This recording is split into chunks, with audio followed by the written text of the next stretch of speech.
Pleased to meet you both. Pleasure. Hi, Martin. You. Nice to meet you.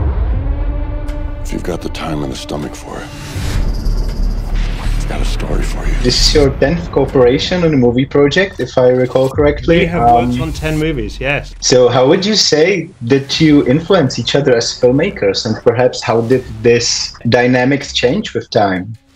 Well, this was a very special project for the both of us because we're both huge fans of George R.R. Martin. So it's been a real passion project for what, like 7, 8 years? For seven years. And so Mila also has taken a producing credit on this movie for the first time.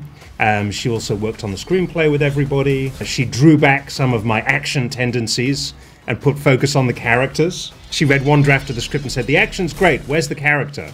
So I had to go back, we did rewrites with Konstantin. So it's been a really collaborative and wonderful journey to get to this point. And I'm really proud of the movie we made. I think it looks very different. It's kind of like an adult fairy tale, which you don't see very often. And it has a really unique look to it. Well, yeah, your screenwriter, Konstantin Werner, has some Czech roots, so there's some connection there. You've mentioned George R.R. Martin's work. I wanted to ask you, would you say there are any, let's say, common denominators with Game of Thrones and his other work that people are perhaps more familiar with?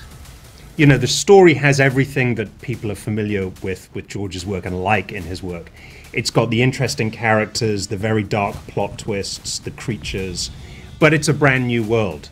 So it really expands the George R.R. Martin-verse. It's the best bits of Westeros, but in a brand new setting. And what would you say that makes this world and the characters unique, perhaps, compared to other post-apocalyptic fantasy action movies that we saw?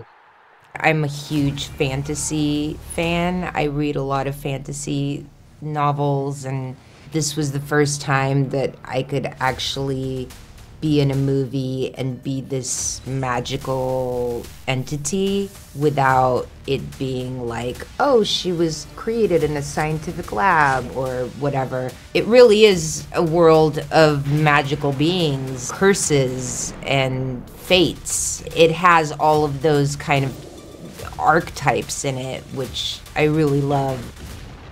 In today's climate, that's full of sequels, let's say, and prequels and spin-off and stuff like that, how would you say big of a challenge it is to bring out a movie which is not based on very known IP, even though I know that George's work might be considered one? There is an implicit promise with George that you're going to get a certain kind of movie that I feel we deliver. But also, as you said, you know, this is not a sequel, this is not a remake, it's an original work, which is why we worked so hard to give it an original feel, so that it had a look that screamed it had to be seen in a cinema, and it didn't really look like anything else that's out in the marketplace right now. That was very important to me. I felt George had written like an adult fairy tale, and I wanted the movie to have this fairy tale feel and the imagery to go with it. Thank you very much for your time, and good luck with the movie. Thank you. Thank you.